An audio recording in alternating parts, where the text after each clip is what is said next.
Well, hello again. This is Charlie and Sharon Jordan with Facebook Live. And we're here just to share a little bit of our life with you again today. So we're just going to wait a few minutes and let some people kind of tune in and give them a little bit of time to just kind of get online with us. But we got some cool things to share with you. I have a little bit to talk to you about of some really cool thing that happened this weekend with us. Before we go even further, we want to just lift up Jane. She had a little bit of an accident and broke her wrist yesterday, but she's doing amazing. So thanks so much for all the prayers. So just kind of keep her lifted up as she's in the healing process. Right. Oh, well, Dave Newman is texting me. Are you online, Dave? Mr. Newman. But anyway, I've titled this My Bethel, and I want to talk about Detroit, how Detroit was very pivotal in my walk with God and my destiny, and also Prophet Kim, because, you know, Kim, when he had his accident, and speaking of breaking a wrist, you know, the same thing happened to Kim back in 1993. When I first started traveling with him, he had an accident and he broke both his wrists. And it was a terrible breakage, so bad that they said that he would never play the piano again. Yeah. And he defined that, just like I know Jane will define this breakage. Yeah. She will be fine and everything will be okay. As a matter of fact, Jane would do something even greater now, because the enemy is dead set on trying to destroy the expression of this ministry, and it will not take place. But Detroit was very pivotal, because when he had that accident, Sharon, that's when he had the vision of the warriors of the new millennium. And then that's when God told him to stop his itinerant ministry and dwell in Detroit. So Detroit is very pivotal to everything that we did, what we were called to. And I want to give my version, or our version, of what Detroit means. Like I said, in the beginning, I had no understanding of the prophetic. None of us had any understanding of the prophetic. But when I heard that I was to travel with Prophet Kim Clement, it was something that was first a shock to us, but at the same time, I love it that he spoke to her first, because he solidified it in your heart for us to go on this journey, right? Yep. Yep, he solidified it in your heart. So anyway, my scripture basis about this testimony is going to be out of Genesis 28, verses 10 through 22. Now, I'm going to ask you to go and read that later, you know, after the broadcast or after this little Facebook Live. But it's generally, basically, I mean, talking about Jacob when he got to that place in Luz. He was in a place of pain. He was in a place of confusion. And because he was running from his brother Esau. And Jacob did a few terrible things, like we all do, okay? Normal. Yeah, we all do crazy stuff. And Jacob was in that place. And so when Jacob woke up from the first, he went to sleep, and he took a rock and made a pillow out of it. Now, I want you to think about that. Having a rock for a pillow, think about what kind of headache you're going to wake up with the next day. Mm-hmm. And, you know, we call it a crook in the neck. Well, I can imagine that Jacob quite possibly would have woken up, probably did have a bad headache, but he had a dream while he was asleep. And in that dream, there was a ladder that was stretching from earth to heaven. Of course, you know the story. And angels were ascending and descending. And when he woke up, he had a total different perspective of where he was. Totally different. And so he realized, he said, God is in this place, and I didn't know it. Okay. And so he changed the name of that place from Luz, because that was the name of it at the time. Mm-hmm. He changed it from Luz to Bethel. And he said, from this moment onward, I am going to trust God, and everything that he said he's going to do for me, I'm going to give 1/10 of all. And that's when Jacob changed everything about his walk with God. And then he began to pursue God. He pursued God to find out, I know there's more, God, to what I'm all about. Yes. I know there's a whole lot more. And so Jacob pursued God to the point where he wrestled with God. Mm-hmm. And then when he wrestled with God all night, then that's when he found out. That's when God revealed to him his Israel.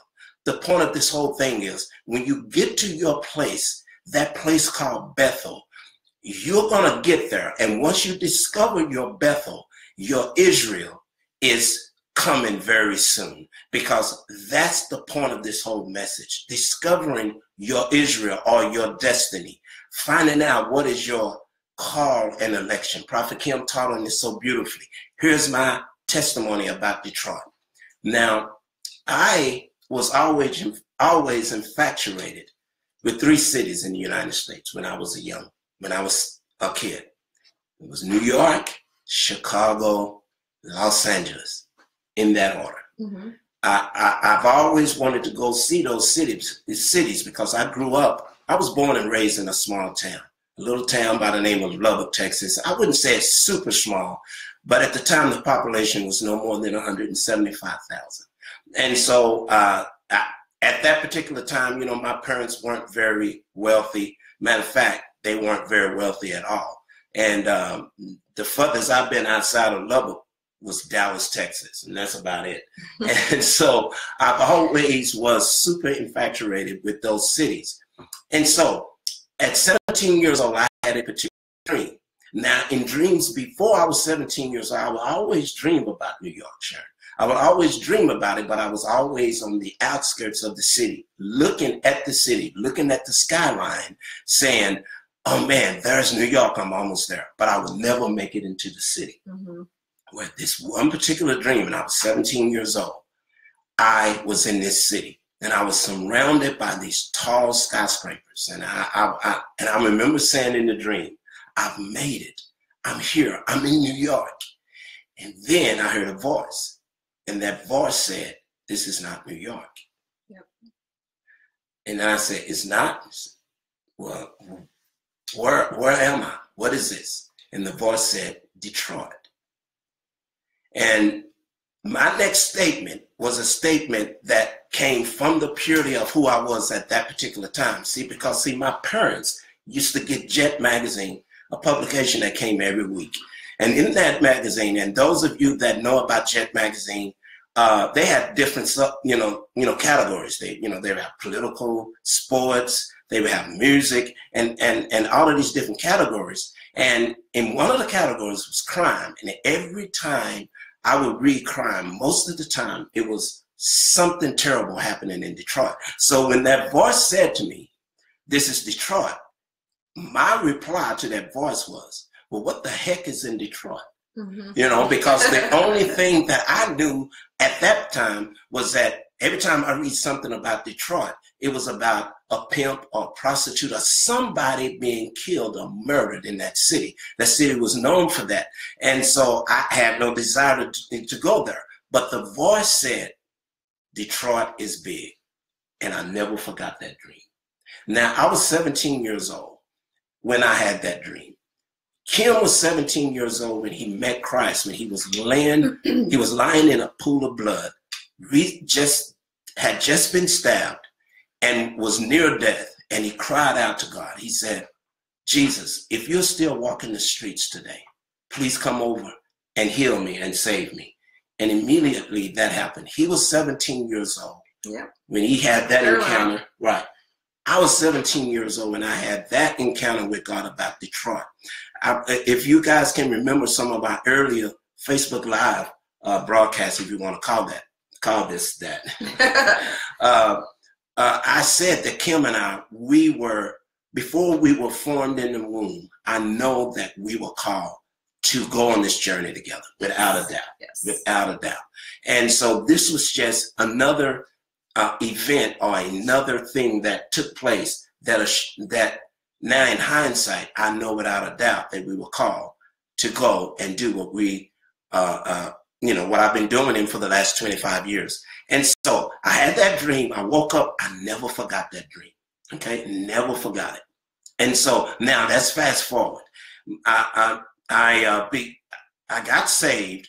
And one of the things that I have to tell you about finding out where your Bethel is, because I want everyone to realize this, is that this testimony is to help you, those that really don't know, well, what is my destiny? What is it that God has called me to do? My testimony hopefully will be able to help you, because this is something that I had to come to grips with, is that when I got saved, I made it a point that I was going to keep it real with God. Mm-hmm. I did not want to play religious games, with him. I just did not want to play religious games. And so one of the main points of finding out or connecting with your destiny is very easy. And God showed me this the other day. It is so easy. Connect with Christ. Mm-hmm. If you're connected with Christ, if you're born again and saved and blood washed, well, you're already, you're already on path towards your destiny. This is something that dropped into my spirit the other day. So one of the main reasons, or one of the main things that you have to realize and know, that if you're going to walk in your destiny, that Jesus has to be the center of everything that you do. Has to be the center of everything that you do. And because Jesus is the author and the finisher of our faith. I also connect that to he's the author and the finisher of our walk with God, our destiny. Everything that we are, Jesus has written it down. He's the author of it. And you know what's so beautiful about that scripture is this, that he's the finisher of it. So Jesus has already written it and he's finished it. So he stepped into your destiny. He's already walked your destiny and finished it. So it's very easy. Here's the trick. You have to go on the journey. Exactly. And while you're saying that, that's something kind of dropped in my spirit, is what you're saying about your destiny. It's almost like there's a fork in the road. This is kind of what I'm seeing right now. There's a fork in the road. So you can go right or you can go left. Now, you go right, that's how God has you, and you don't have all those bumps and bruises and sores and all those things. Mm-hmm. And then you could go left and you experience all of those things. But you can always, just because the fork goes like that, you can always bring that back and get back on track with God and get back to your destiny. Because a lot of us did. We did that as young Christians. We got off track, got back, and then now we're doing what God's wanting us to do. So it's not ever too late. And another thing about the prophetic, when you figure out what you're supposed to be doing, you usually get a confirmation. The prophet's not going to say, you're going to do this, without you already hearing that beforehand. Right. So it's just a confirmation of that word. But anyway, I'm sorry I didn't mean to interrupt you, but I like to interrupt you. Yeah, you do. She loves to interrupt me. But, but you're right, though. Your journey is the most important thing. There's something that Kim taught about so beautifully, and it's called finding out your election. What is your call in your election? And so Detroit was my election.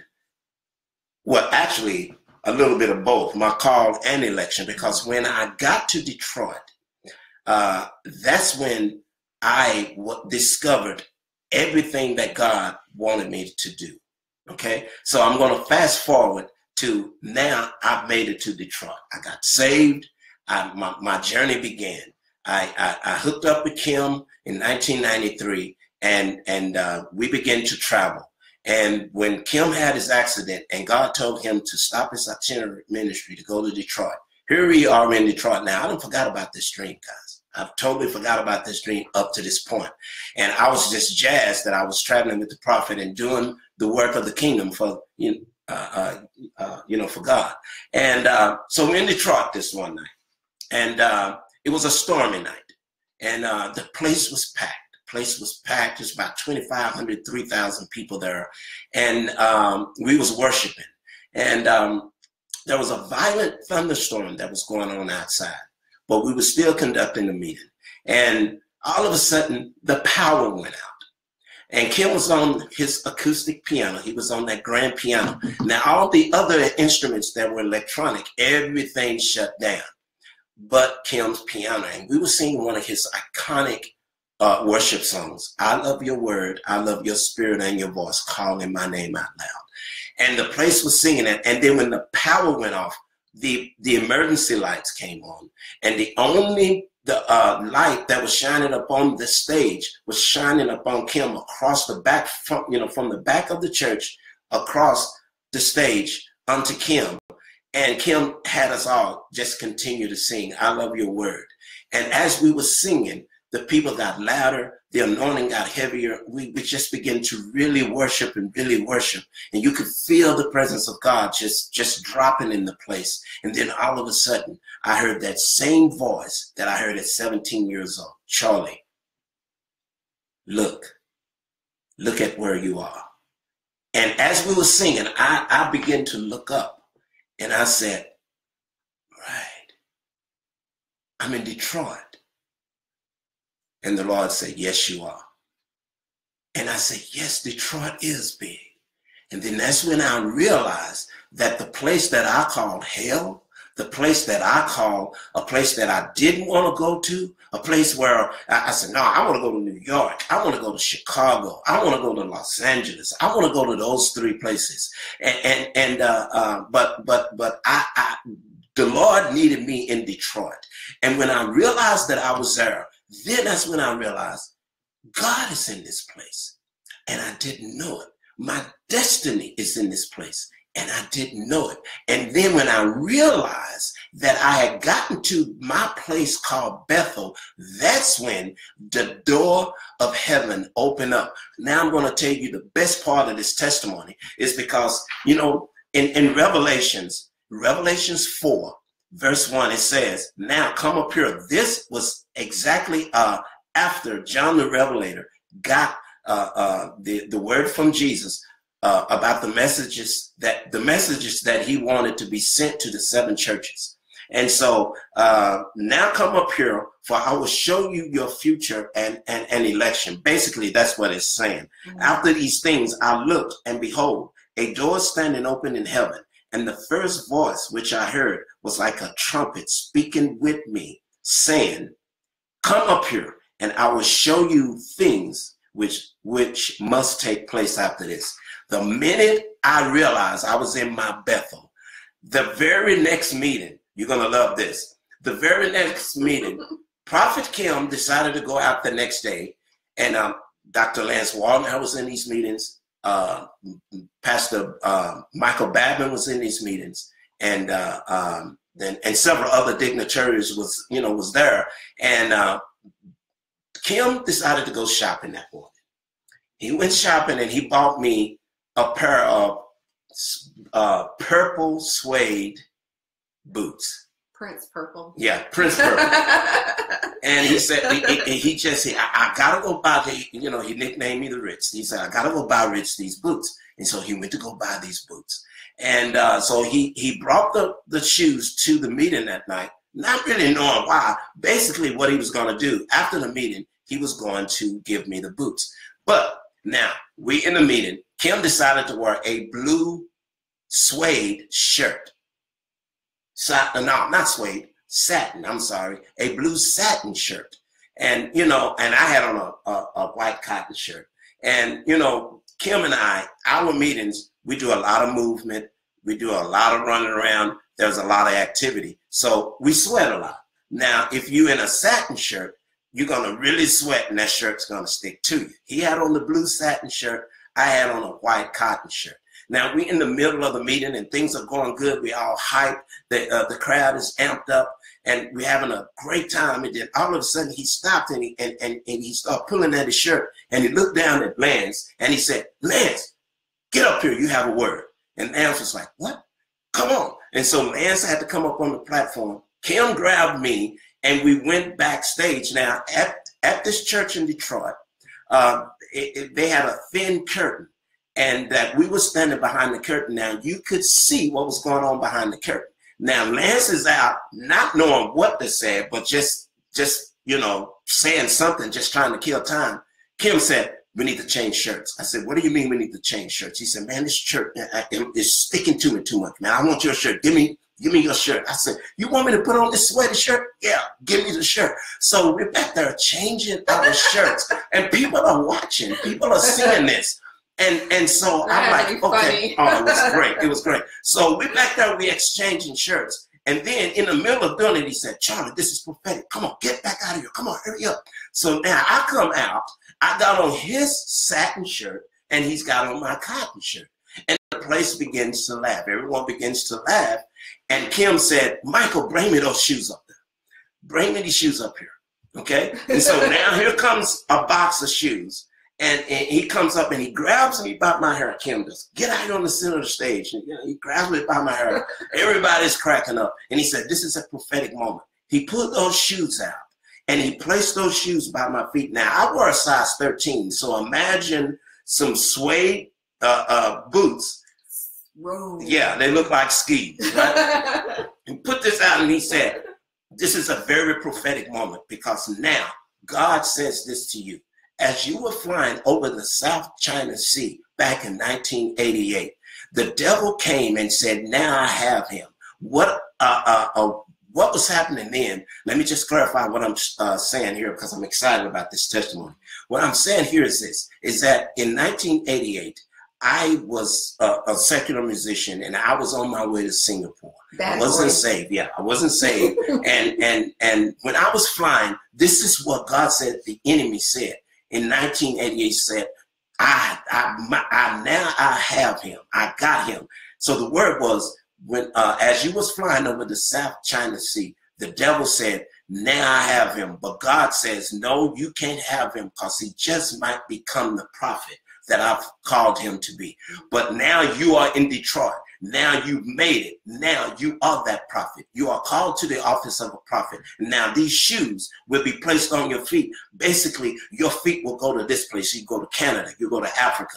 You'll go to China. You'll go to Japan. You'll go back to Singapore. You'll go to all of these places. You're going to prophesy. And you're going to bring down the God of the beast of the east. And people will shout praises to God because of the anointing that's on your life. You see, I had to get to Detroit to find out what my Israel was. Detroit was my Bethel that brought me to my Israel. Right. And once that word came to me, I never looked back. Absolutely. I never looked back. From that moment onward, I know that I'm called to those places. I'm called to go to China. That's the reason why we have a Chinese daughter that we adopted. But I know that China is on the radar for Charlie Jordan to release a word in China. I know that Japan is on the radar for Charlie Jordan to release a word in Japan, in South America, in Africa. Yes. And so, as a matter of fact, where we got our number one saying is, we're somewhere in the future and you look much better than you look right now. You look much better than you look right now. Yeah. That actually was born in Canada. That's where Kim got that. That's where that was born. It was in Africa. No, it was in Canada. It was in Windsor, Canada. So get to your Bethel. Discover your Bethel, because once you get there, Revelations 4:1 will open up to you. Get to your Bethel. Now, to get to your Bethel, you're going to have to go through your call to find out what your election is. And simply, your call is the journey. Your call is the journey. Joseph was elected to be prime minister of Egypt, but his call or his journey was the jealousy of his brothers, throwing him in a pit, and then selling him into slavery. And then from slavery, he went into Potiphar's house and was accused of something that he didn't do. And then he was thrown in jail for something that he didn't do. But then he was promised to be let out at a certain time, but that promise never came about. Look, your bumps, your bruises, that which you go through to get to your election, James says, kick patience into effect. In other words, let patience be your guide at that point, because patience is going to work out a perfect course for you to arrive at your election. So I want everyone to know that every last one of us, you have a purpose on this earth. You have a call and a purpose and an election. Find your Bethel. Get to your Bethel, because once you get to your Bethel, your Israel will open up. Correct. And just to add a little bit to that, of course, everybody has something that they're bound to do or called to do. And mine is the ministry of like helps. I love to help people. Right. This week will be our first women's meeting. We're having it. You can inbox me if you're interested in coming, but we're having it at a restaurant. We're going to do our very first, and it's called Two Doves Confirmed. That's kind of what we're calling our little ministry part, Two Doves Confirmed, but it'll be our first women's meeting. And my purpose in doing that is getting together with like-minded people, like-minded women, and do something in our community. So I'm not going to just speak what I'm going to do. I'm going to put my speaking into action. Right. So I'm going to physically have a meeting, plan, do something in my community, whether it's going to pray for the sick. Who does that anymore? That's important. It's taking care of family who's homeless or doesn't have food. Who takes care of them?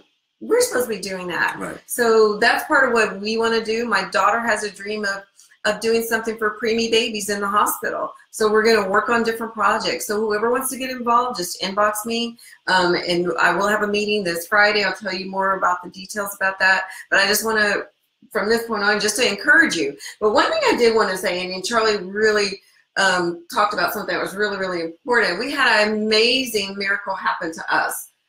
We took the kids this was Sunday to Disney. We passes there, so we go all the time. We love it just as much as kids do. Right. Took them to Disney. Had a wonderful time. The weather was great. Rain the day before, but perfect weather the day we were there. Just about coming to the end of our trip, and my daughter looks around and she doesn't have her backpack, and we're in a total different park. Her backpack was left on a ride in a different park that we ended up in. And so we're like, oh my God, we're in a panic. So Charlie and Ashley went back in there, ran back over there to the place where she had left it, and they said, no, it's not there. Meanwhile, we're my daughter and my grandson, I said, you know what, kids' prayer is very important. I grabbed hands with them in front of Disney, in front of all those people, and we said that she would find her backpack. And then we got the call a little bit later that she found her backpack, and my little girl said, oh, thank you, Jesus, we found it. Now the little girl she's talking about is Jade. And then you called and you said, and you found it, and I said, okay, we're praying. Okay, now we're going to pray that everything is in there, because she had a bunch of stuff in there. Like, I don't know why she took all that stuff. But anyway, then you gave me the call, and the backpack was found intact. Nothing missing. She had $300 cash, her designer little purse. I don't know why she took all that stuff anyway, but it was all there. So guess what? That's a little miracle. That's something that Jesus can do. If he can do something like that, which is kind of a big thing for us, or maybe small to some people, he can do anything for you. He'll meet you just where you are. And just like Charlie talked about, he found his Bethel. Well, you know what? Charlie didn't pick that road. That Jesus road, he didn't go that road. He picked that other road. So he had lots of bumps and bruises, and that's what we went through as a couple. But then he got back on track. And he's amazing. Yeah. Anyway, that's all I had to say. Okay, well, look, everyone, thanks for checking this out. And look, get in touch with your destiny. Yes. Find out.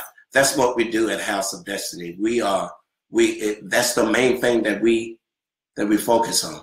Is finding out your destiny and walking out your destiny, because we all have a purpose on this earth. We love you guys, and we'll be back in hopefully in about a week. Okay? But hey, share this video, pass this around, because the main thing is that I want unbelievers, people that haven't tasted of God, people that don't know the real Jesus the way we know the real Jesus. We need to touch those people. We need to bring these people into the family of God, because, hey, we all come from him anyway. He is the creator of everything that you see. It is his. The earth is the Lord's and the fullness thereof. It belongs to him. Yeah. So, hey, we'll see you guys. And one other thing, if you have a testimony, send it to us. If you want us to share it when we're on live, we'd be happy to do that, because it's all about testimonies. We've got tons of them, but I know there's plenty of people out there that you will also bless. So God bless you and have a wonderful rest of your day. All right. Bye.